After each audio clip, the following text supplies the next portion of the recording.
A lot of people want to know, how do I practice songwriting? Because I think a lot of people acknowledge that the best way to improve at pretty much anything is practice. But some things it's obvious what practice means, and other things it's a little less obvious. Maybe for songwriting it's not so obvious, so we're going to address one great way to practice songwriting.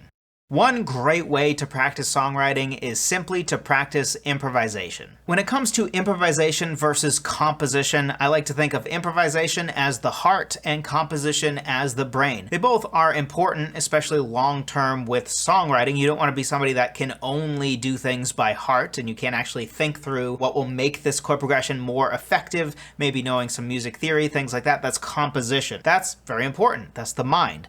But the other part of it, and maybe the most important when it comes to modern songwriting, is the heart, which comes from improvisation. One reason practicing improvisation is a great way to practice songwriting is the reality that the better you are at improvisation, the more great song sparks and song seeds you're going to come up with that you can then build songs off of. And it's much easier to write a song when you start with a song seed that really inspires you. If you come up with a sweet bass line that just has you like humming it in your head and you're jamming out to it when you don't even hear it, it's not even playing, but you're like, man, that bass line is awesome. Or maybe you came up with a really awesome guitar hook or a chord progression or a piano riff, and that is just something that you think, man, this is so memorable. I just want to build a song off of it. That's a more inspired start to your song, which isn't necessary, but it certainly is helpful. If you can start your song with something that isn't boring, like say a really basic chord progression, it's going to be easier to write that song usually, and it also is probably going to result in a better song because you're building it off of a more inspired start. You can think of it like if you were writing a story and you're starting with the most pedestrian cookie cutter idea ever, it's going to be kind of hard to make that story really interesting. But if you start with a great idea for a character or for a plot line or maybe for a world to build for your book, now you've started with something that's an inspired seed that is going to be easier to write a great story off of than say a cookie cutter same old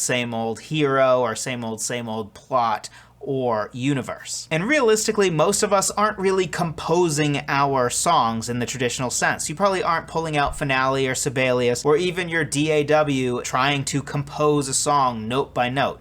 Probably when you start to write a song, you start by improvising something. You start by improvising a chord progression on your guitar, or you start by improvising a guitar hook on, well, your guitar, or a piano hook on the piano, or a bass line on your bass. These are usually the ways that songs start, and that is via improvisation, not by composition. And by the way, this is not shade at composition. I think the compositional skill is a very important one, even for songwriters who maybe don't need it, but it still is one that's going to make you a better songwriter. It's going to make you better at editing songs. It's going to make you better at diagnosing why something that you improvised isn't working and fixing it so that you take that hook that has potential and make it into something that is actually really great. The skill of composition would come in there. So don't take this as any shade at the skill of composition, but if you had to choose one, the skill of improvisation is probably more important for your average modern day songwriter. And by the way, even if you are doing whole arrangements of your songs, the probability is that you are mostly doing improvisation for almost all of the music writing.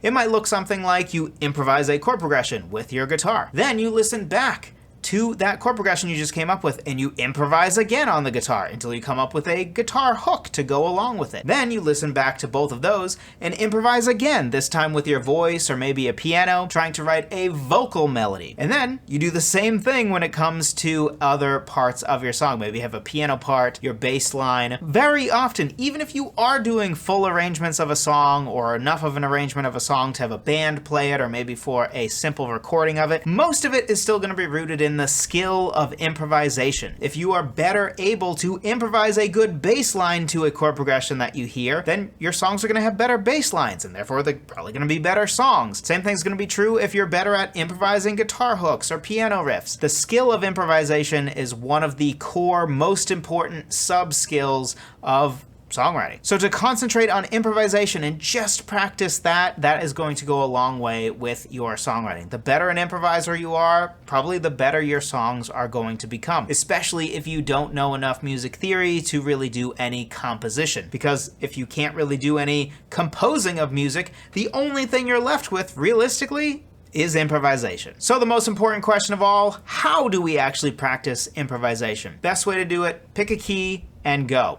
And start simple, right? If you are a pianist but you've never improvised before, then maybe just start with one hand, don't bother with both hands, and just do a single note melody. Then maybe build more into it, where you're actually doing something with your left hand, you're doing a riff with your right hand that's a little more complex than just a simple melody. You can eventually build to that. And if you're a guitarist, you can also start simple. Just take chords that you know go together that are in the same key. For instance, key of C major would have C major chord, F major chord, G major chord, and A minor chord. Those would be 4 great chords in that key. Or maybe it would be better to start with G major. There's a reason that's the most popular key of all. It's mostly because of guitarists, and that's because all of those chords are really easy. You have G major, you have C major, you have D major, and E minor. You have other chords in there too, but those are the 4 main chords that you would have in a song that is in G major. So practice improvising, just switching between those chords, and try to be musical. That's the key to all this. When you are improvising, try to be musical. At first, it might not be very musical. It probably won't be if you've never improvised before,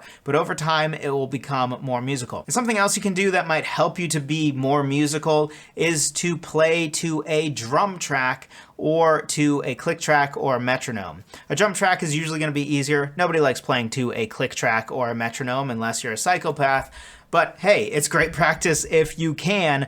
But it's going to be more musical and more interesting if you play to a drum loop, which, by the way, there are great free online tools where you can basically be like, give me rock beat 1 at 110 beats per minute, and you just hit play and it will just play that, and then you can just practice improvising. So my challenge to you is, over the next month, simply decide that you are going to set a timer for 10 minutes every day and practice improvising. This is going to be a great skill to build for songwriting, and even better, it's fun. A lot of practice isn't fun. This is going to be fun. It might not be fun right away, but I promise you it just gets more and more fun as you go. And again, to be effective at improvising, at least at the most basic level, you really just need to understand a little bit about keys. And by the way, if you think you don't understand anything about keys, but you know your scales, then you actually do know enough about keys to get started. If you know your C major scale on your instrument, guess what? Just improvise staying all in that one scale, and that's just the same as playing in C major, because the C major scale and the C major key, same notes. So if you know your scales, you essentially know your keys well enough for this exercise. And if you're still not sure, or you want to dive a little bit deeper than, oh, Joseph just told me to do C major scale, so I guess I'll do that, then be sure to check out my musical keys cheat sheet, where I basically just tell you straight up, for every single key, okay, G major, A major, C major, whatever key you want, all the notes to utilize while improvising, and here are all the chords. This is going to be especially helpful if you wanted to improvise chords, say on your guitar, or chords on the piano. If you want to do that, great way to do that, check out that free guide. It will give you every single one of the main chords in every key that you would want to use. So for instance, if you want to improvise in C major, you can see, okay, great chords to improvise with would be C major chord, F major chord, G major chord, A minor chord, and great notes to improvise with would be C, D, E, F, G, A, and B. Basically just no sharps or flats. So be sure to check that out. Thank you so much for listening. I appreciate every single one of you. I'll talk to you in the next one.